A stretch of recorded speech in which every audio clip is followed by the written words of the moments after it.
2017 is finally coming to an end. And while this year might not have been the best in terms of film or just life in general, there were certainly some high points that are worth talking about. While I normally point out problems with things on this channel, today I'm feeling particularly positive. So none of that pessimistic nonsense here. This is what went right with films in 2017. So if you enjoyed this video, be sure to subscribe and click the bell to be notified when we upload fresh content. This year, like the last several, saw a lot of superhero films hit the big screen. We saw Guardians doing stuff, Spider-Man joined the MCU in his own film, and we finally got to see the Justice League all together on the big screen. And yeah, it wasn't that great, but we still got to see it.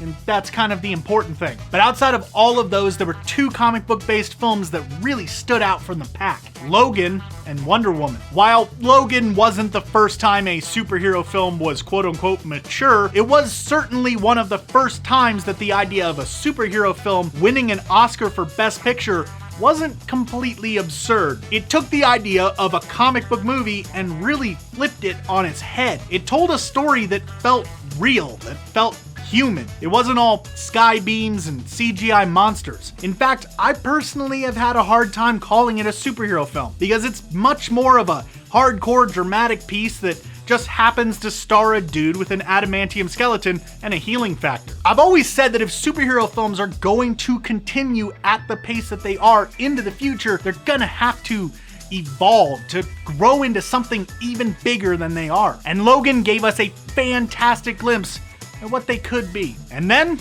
there's Wonder Woman.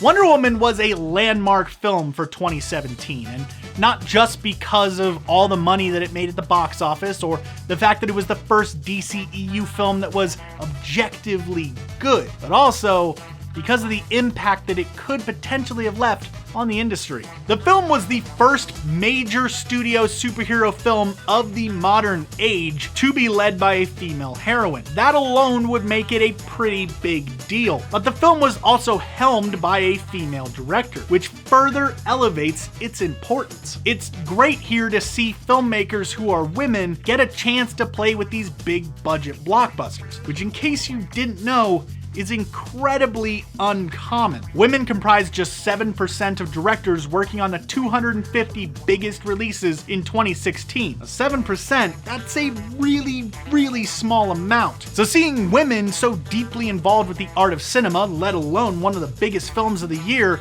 is simply fantastic. And that, coupled with just the overall push for more diversity within the industry, could make a change that I, for one, welcome. Because filmmakers from more varied backgrounds could give us different perspectives that could just lead to better films.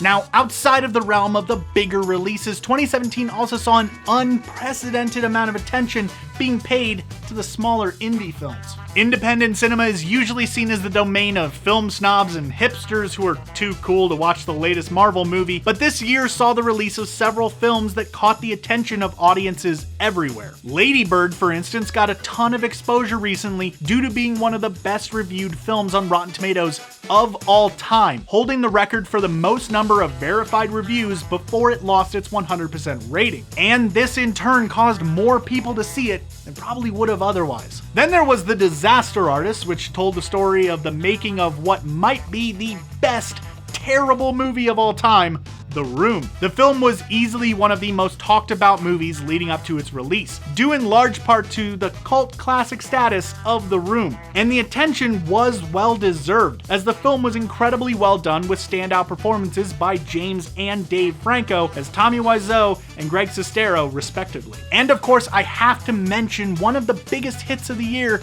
that seemed to just come out of nowhere: Get Out.